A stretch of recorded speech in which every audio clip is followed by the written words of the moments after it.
नमस्कार. संपूर्ण महाराष्ट्रात आज महानगरपालिकेच्या निवडणुकीचा निकाल जाहीर झालेला आहे. त्याचबरोबर सांगली, मिरज, कुपवाड या शहरातीलही निकाल आज जाहीर झालेला आहे. आणि प्रथमतः मी ज्या काँग्रेस पक्षाच्या उमेदवारांनी ही सांगली महानगरपालिकेची निवडणूक अत्यंत चांगल्या पद्धतीने लढली, मी त्यांचं मनापासून कौतुक करतो. अत्यंत धाडसाने निवडणुकीला ते सामोरे गेले. महाविकास आघाडीच्या आणि काँग्रेस पक्षाच्या कार्यकर्त्यांनी या उमेदवारांचं चांगल्या पद्धतीने काम केलं.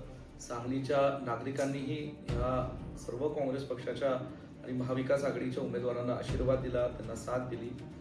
अनेकांना यश आलं तर काही जणांना दुर्दैवाने अपयश आलं या महानगरपालिकेच्या निवडणुकीमध्ये.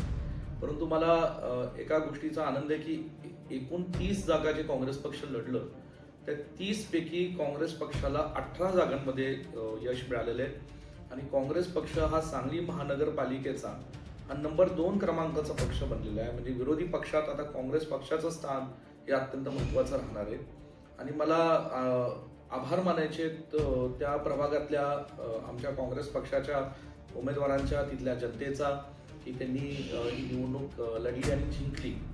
निश्चित स्वरूपात कुठेतरी आमचा जो स्ट्राईक रेट आहे तो मी म्हणेल की 60 ते 65% आमचा हा काँग्रेस पक्षाचा स्ट्राईक रेट एकूण लढलेल्या जागांपैकी झालेला आहे. निश्चित म्हणून एक चांगलं वातावरण काँग्रेस पक्षासाठी येणाऱ्या काळात राहील असं मला वाटतं.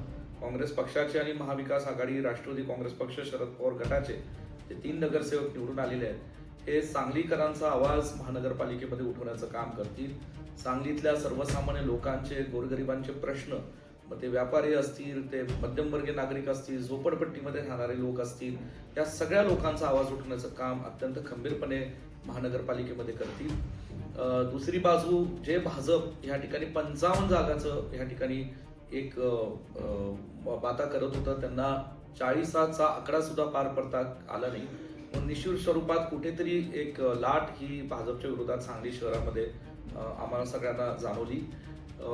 अनेक गोष्टींचा, सत्तेचा गैरवापर झाला, पैशाचा अमाप वापर झाला, तरी सुद्धा सांगलीचे लोक हे महाविकास आघाडीच्या अनेक नगरसेवकांच्या पाठीशी उभे राहिले. काही 1-2 जागा तर अवघ्या आमच्या 2 आकड्याच्या मतांमध्ये या ठिकाणी पराभूत झालेल्या आहेत. म्हणून मला एवढं नक्की सांगायचं आहे की एकंदरीत सांगलीमध्ये येणाऱ्या काळात मी असेल, विशालजी पाटील असतील, जयंतराव पाटील साहेब असतील, आम्ही ताकदीने एकजूट राहून सांगलीच्या या निवडणुकीनंतर एक चांगल्या दिशा घेऊन आम्ही लोकांसाठी काम करत राहू, सांगलीच्या जनतेची सेवा करत राहू.